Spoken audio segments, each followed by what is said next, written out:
নবীনগরে বিশিষ্ট শিল্পপতি রিপন মিয়ার উদ্যোগে 15 বছরে গ্রাম্য দলাদলি অবসান।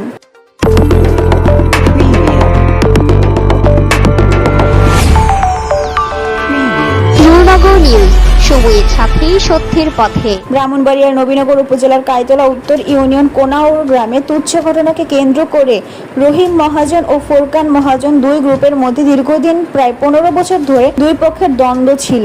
অবশেষে সেই দুই পক্ষের দ্বন্দ্বের অবসান করলেন স্পাইডার গ্রুপের ব্যবস্থাপনা পরিচালক বিশিষ্ট শিল্পপতি রিপন মুন্সি।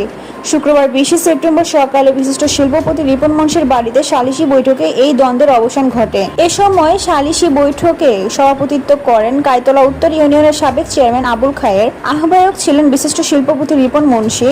এছাড়া উপস্থিত ছিলেন কাইতলা উত্তর ইউনিয়ন বিএনপির সভাপতি দুলাল, সাধারণ সম্পাদক নজরুল, ইউনিয়ন পরিষদের চেয়ারম্যান আল ইমরান, সাবেক চেয়ারম্যান সারওয়ার চৌধুরী প্রমুখ। স্থানীয়রা বাসিন্দারা বলেন, প্রায় 15 বছর ধরে চলা বিরোধ মিটাতে একাধিকবার সালিশ বৈঠক হয়েছে।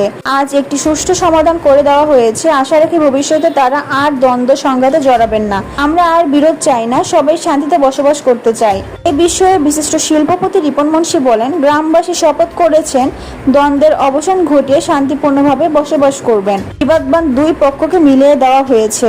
আমরা সবাই শান্তি চাই। আশা করি তারা মিলেমিশে শান্তিপূর্ণ সহাবস্থান নিশ্চিত করবেন।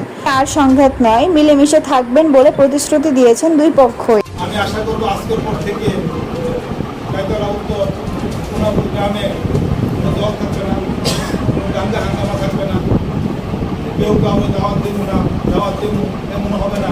আমার মন চাইলে আমি দাওয়াত দেবো, আমার মন না চাইলে আমি দাওয়াত দেবো। এটা নিয়ে আমরা একটু বিতর্ক সৃষ্টি করছি। কেউ কাউকে বাধা দিব না, এবং দাওয়াত দিস না।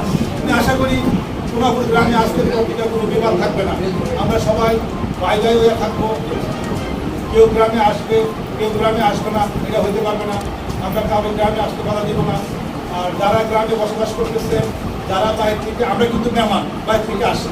আমরা মেহমান যারা আসি তারা কথাবার্তা মার্জিত কথাবার্তা বলবো।